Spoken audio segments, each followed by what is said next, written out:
Nana, awak seorang je hari ni? Yang lain tak datang sekolah. Cikgu kan sekolah tutup. Mereka semua dekat rumah. Kalau macam tu tak apalah. Kita teruskan dengan pelajaran kita hari ni. Jadi mereka boleh belajar di rumah dengan melihat video ni ya. Ini adalah latihan 8.7. Latihan diri 8.7 muka surat 229. Ia berkaitan dengan vektor dalam sata kata sin. Okey. Jadi dalam sata kata sin ni ada dua cara menulisnya. Iaitu dengan menggunakan komponen x, i dan juga yj. Dan satu lagi ialah vektor lajur. Okey, cuba tengok. Kita diminta ungkapkan OA, OF, BF, FA, DE dan DO. So, vektor OA. Di OA pergerakannya 1, 2 kotak sebenarnya, 2 koordinat ke kanan dan juga 2 koordinat ke atas. Jadi, kita tuliskan dalam bentuk 2I tambah 2J. Ataupun dalam bentuk vektor lajur 2. Kita tengok pula OF. OF untuk komponen I selari dengan pasti X. Nampaknya ke kiri. So, negatif 8. Negatif 8I. Komponen J tiada. So, negatif 8I saja. Kemudian BC ya. BC tengok berapa koordinat dia? 10 ke kiri, maka negatif 10. Dan ke atas 1. Negatif 10 I tambah J.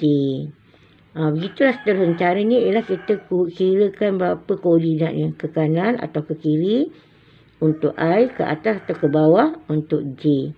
Jadi boleh tulis jawapan macam ni. Begini caranya untuk menuliskan jawapannya. Yang pertama dia bentuk A, XI tambah YJ. Di sini ialah 2I tambah 2J untuk OA. Jadi kita tulis juga dalam bentuk vektor lajur.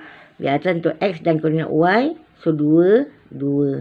Begitu juga dengan OF. So dalam gambar rajah tadi kita telah pun kira. So kita tulis macam ni cara dia ya. Okey, beginilah untuk jawab soalan nombor 1. Senang kan? Ni soalan nombor 2. Diberi dalam kertas soalan dalam buku teks koordinat bagi A.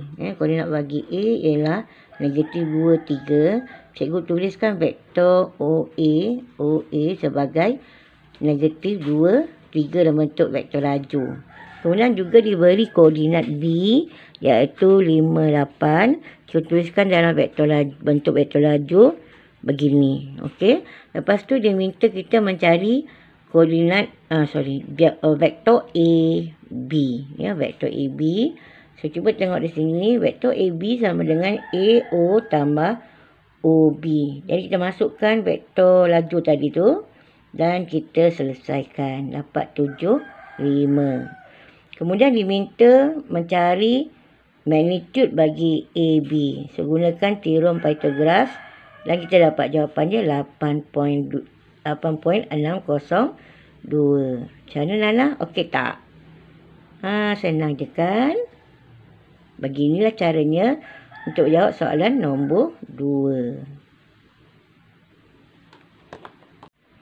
Macam mana Nana? Boleh kita teruskan? Boleh cikgu. Okey, soalan nombor 3. Ni semua telah diberikan dalam buku teks. Gambar rajah ni semua titik-titik ni telah diberi dalam buku teks.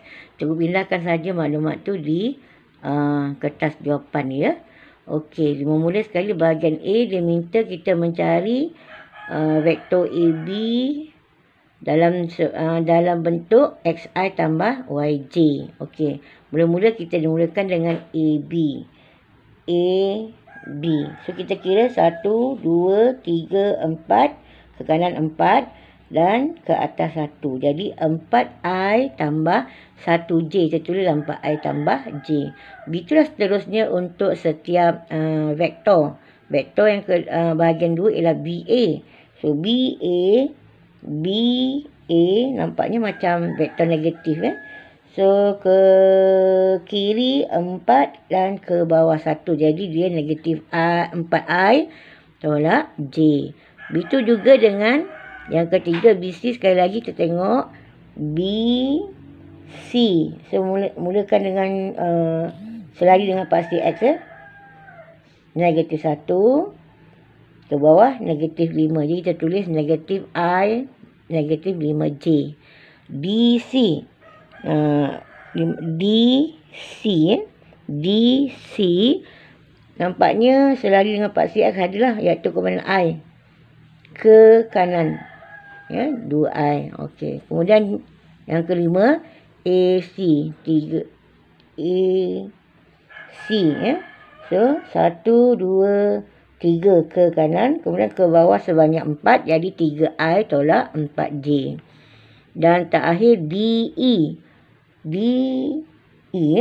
ke kanan 4, ke kiri, ke atas 1, 4I tambah J. Kemudian dalam soalan B, dia minta kita cari terangkan mengapa yang manakah vektor yang selari. Jadi AB dan DE adalah selari, Jadi dia adalah, kenapa dia selari? Kerana dia punya keturunan yang sama. Cuba tengok AB. AB 4I tambah J. Dan DE juga 4I tambah J. Okey. Dan C adalah, dia minta kita tunjukkan yang manakah pasangan vektor yang negatif. So, pasangan vektor yang negatif ialah B, A dan DE.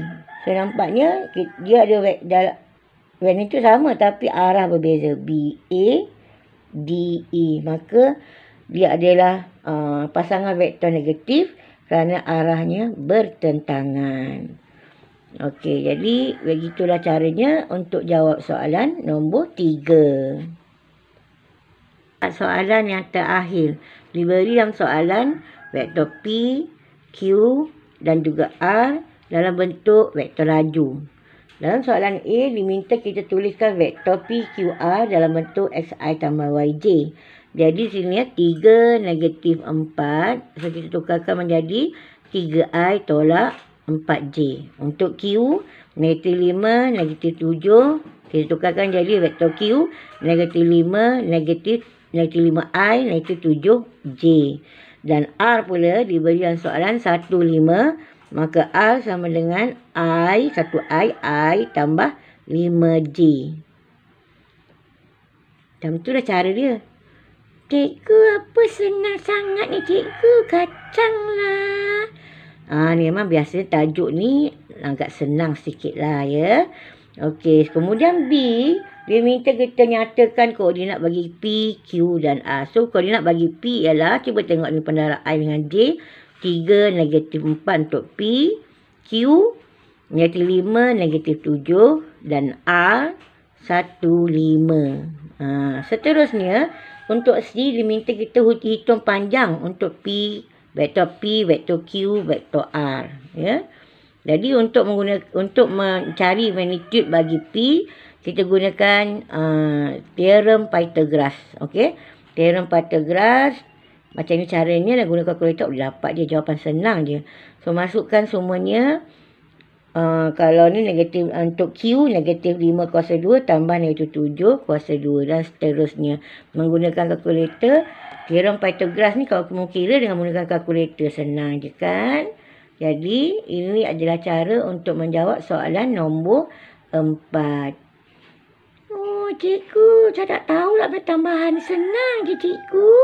Ada bahagian senang, ada bahagian susah. Jadi, teruskan usaha kamu untuk mencapai kejayaan. Cikgu doakan kamu semua dalam keadaan sihat. Dan harap-harap COVID-19 ni dapat kita perangi dan kita jaga kita. Terima kasih, cikgu. Sama-sama. Sehingga bertemu lagi. Cikgu Suzy sayang kamu. Saya pun sayang cikgu. Bye-bye.